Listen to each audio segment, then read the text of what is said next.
चलिए, मैं औरंगाबाद शहर की आवाम का तहे दिल से शुक्रिया अदा करता हूँ।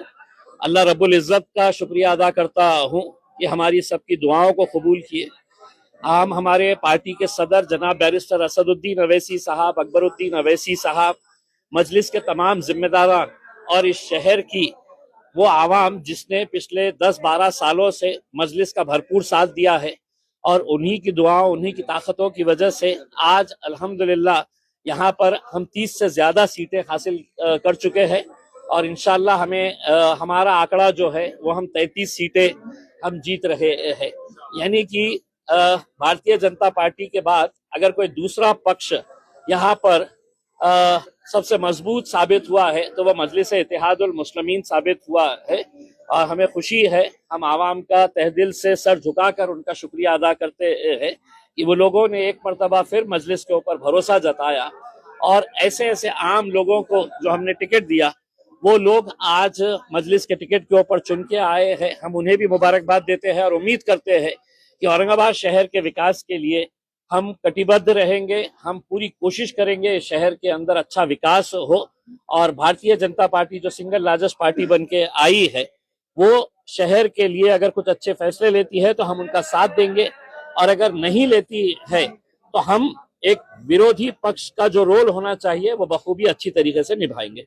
बंटवारे में नेताओं ने अपने बच्चों को दिया, सब किया। गुलमंडी जैसे इलाके में देखिए, एक बहुत बड़ा तमाचा ये कह लीजिएगा जूता मारी है उन तमाम सियासी पार्टियों को जिन्होंने अपने रिश्तेदारों को, अपने घर वालों को टिकट दिया। अगर संजय सिरसाट अपने बेटे और बेटी के लिए करोड़ों रुपया खर्च नहीं करता तो शायद उनका बेटा और बेटी भी घर पर बैठते। लेकिन तमाम राजनीतिक पार्टियों के नेताओं ने अपने बेटे को, अपने भाई को, अपने बाप को, अपने बीवी को, अपने बेटी को, हर एक को टिकट दिया। नतीजा क्या हुआ कि लोगों ने एक पैगाम दिया है कि हम सिर्फ गोटियां खेलने के लिए नहीं है, हम सिर्फ है तो चद्दर बिछाने के लिए, शतरंजियां बिछाने के लिए नहीं है, हम भी पार्टी के मजबूत लोग हैं, हमें भी टिकट मिलना चाहिए करके। एमआईएम एक वाहिद पार्टी थी जिसने ना किसी घर वाले को ना किसी रिश्तेदार को दिया। हमने आम लोगों में से लोगों को उठाकर, और जो पार्टी के बारे में हमारे ऊपर इल्जाम लगाते हैं कि एमआईएम जातिवादी पार्टी है, आज कितनी सारी हिंदू महिलाओं को हमने चुना कर लाया है, एसटी समाज की महिलाओं को हमने चुना कर लाया है, दलित समाज के हमारे कितने सारे भाइयों और बहनों को हम लोगों ने चुना कर लेके आया है।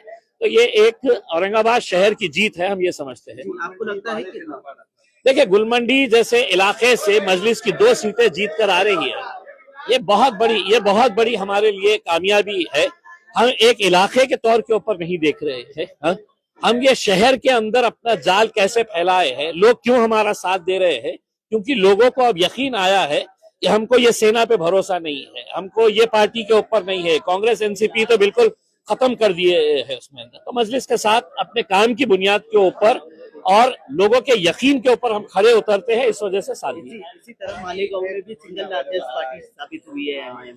देखिए, आप पूरे महाराष्ट्र के अंदर देखिए कि गोवंडी के अंदर हम लोगों ने 4 सीटें जीते हैं, मुमरा के अंदर हम 5 सीटें जीते हैं, धुलिया में अभी तक हमारे 8 सीटें जीत चुके हैं, अमरावती में 9 सीटें जीते हैं, परभनी में 1 सीट जीते हैं, जालना में 2 सीटें जीते हैं, अकोला में 3 सीटें जीते हैं। तो मैंने ओवैसी साहब को कहा था कि ओवैसी साहब, इंशाल्लाह जहां जहां पर भी हम इलेक्शन लड़ रहे हैं, इंशाल्लाह वहां पर मजलिस की नुमाइंदगी आपको देखने को मिलेगी। कहीं ज्यादा है, कहीं कम है, लेकिन है। चला आता मराठीत आम्हाला सांगा। स्ट्राइक रेट आपला सबसे अच्छा है। कुछ नहीं होता, रखना ये हटा दिए, ये नहीं हटा दो।